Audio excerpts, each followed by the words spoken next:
Selamat siang Ibu Ansi. Selamat Ya. siang Kak Feni. Ibu Ansi selaku Direktris LBH APIK Nusa Tenggara Timur, Ibu Ansi bagaimana nih melihat kasus Nadia Riopao bersama ibunya yang diduga terlibat dalam kasus penipuan yang akhir-akhir ini bergulir ramai. Yang viral itu ya Kak ya. Iya. Khusus untuk Nadia, saya kira kasus Nadia dan ibunya kita tidak bisa melihat secara parsial itu adalah kasus penipuan, tapi kita juga harus mempelajari apa sebenarnya yang terjadi ini di lingkup keluarga ya, relasi keluarganya seperti apa, karena Nadia punya orang tua, bapak dan mama yang tentu punya kontribusi di dalam kasus ini gitu. Jadi memang yang ya, karena menurut saya kasus yang menonjol ini kan seperti ada relasi orang tua dan anak, dan yang konteks orang tua adalah mamanya. Tapi bagi saya dalam kasus Nadia ini saya tidak melihat di permukaan saja, tapi saya melihat ini konteksnya sudah sebenarnya sudah bergulir cukup lama. Dengan dulu pernah ada kasus yang terjadi yang menimpa ibunya, dan di sana Nadia belum terlibat, tapi hari ini Nadia terlibat, dan ini masih konteks kelanjutan dari kasus-kasus sebelumnya.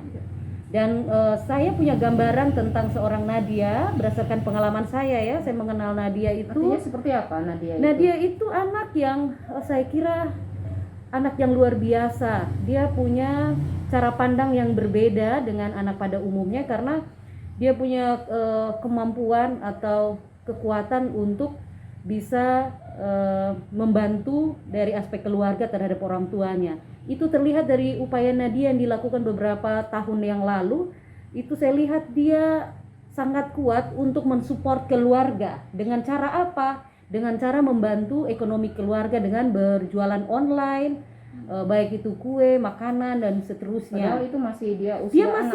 Dia masih usia anak, tapi dia sudah melakukan aktivitas ekonomi yang luar biasa. Kenapa saya bilang luar biasa? Karena awal-awal tuh Nadia dia mempromot semua usahanya itu waktu dia masih sekolah sampai ke ruang yang lebih luas, itu ruang online dan offline. Dan setelah saya melihat itu, saya juga bersimpati, dan akhirnya saya juga memesan dari dia, dan saya lihat usahanya itu setiap hari.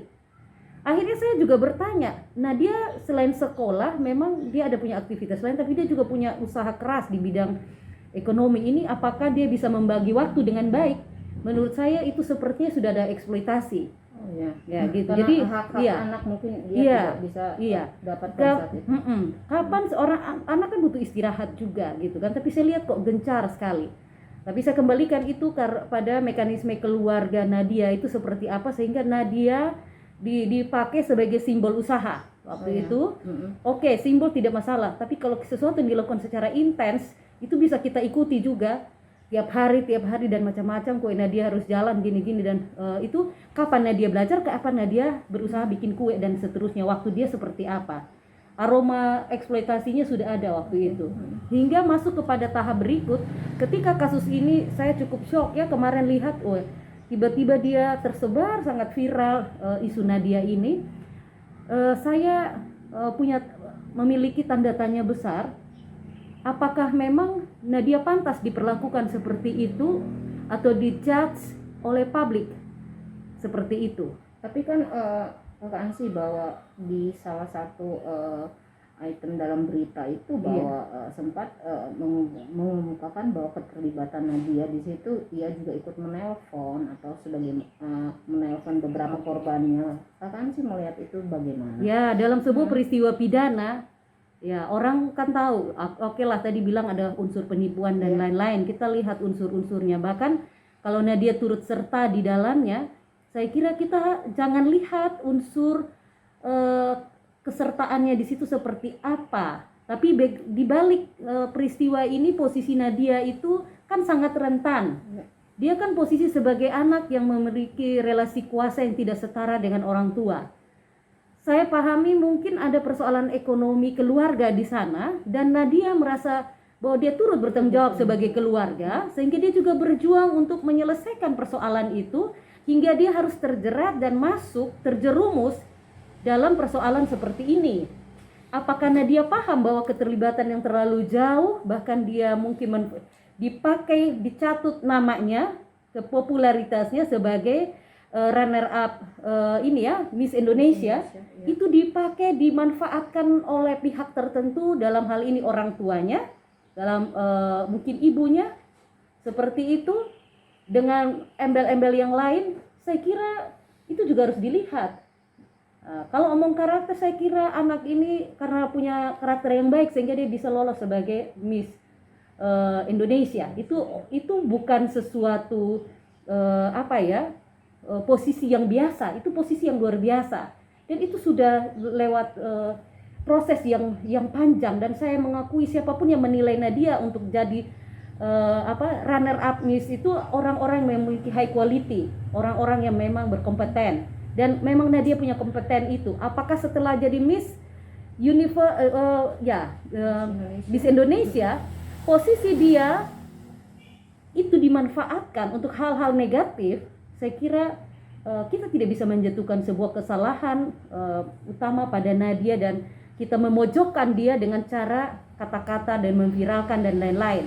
Saya kira apalagi sesama perempuan, saya kira ini cara yang kurang kurang baik untuk kita menjatuhkan atau memposisikan seorang anak yang tadinya anak, memang dia baru beranjak dewasa dan dia sementara berkembang, itu terus kita pojokkan dia dengan mengangkat apa sih hubungan antara Miss Indonesia dengan apa yang terjadi hari ini. Itu harus dilihat dengan jernih.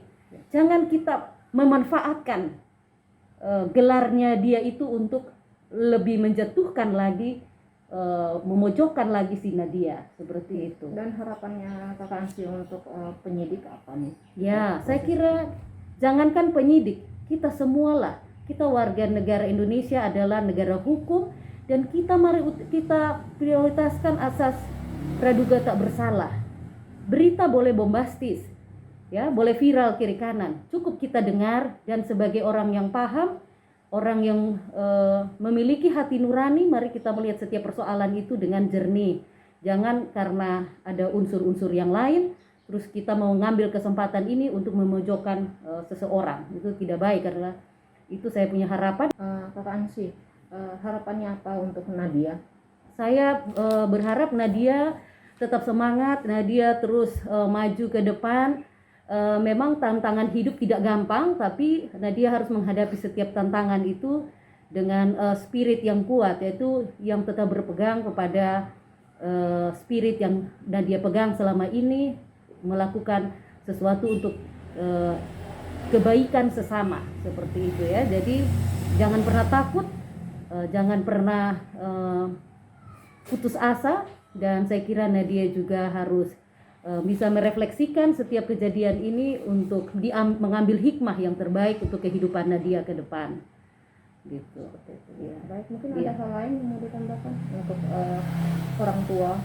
Ya, untuk orang tua, apapun keadaan kehidupan keluarga, saya kira memang tidak ada keluarga yang sempurna. Karena itu mari setiap peristiwa itu diambil hikmahnya untuk memperbaiki kehidupan keluarga, seperti itu. Jadi apapun langkah yang sudah diambil hari ini yang akhirnya berdampak hukum, membawa keterpurukan tertentu, saya kira bagi bapak mama, anak-anak, saya kira itu juga perlu dipertimbangkan untuk kedepannya seperti apa, karena banyak orang melihat Nadia menjadi korban. Tapi saya mau bilang bahwa tidak ada keluarga yang sempurna. Karena itu setiap unsur keluarga, suami, istri, dan anak-anak harus terus berefleksi untuk kebaikan sebuah keluarga.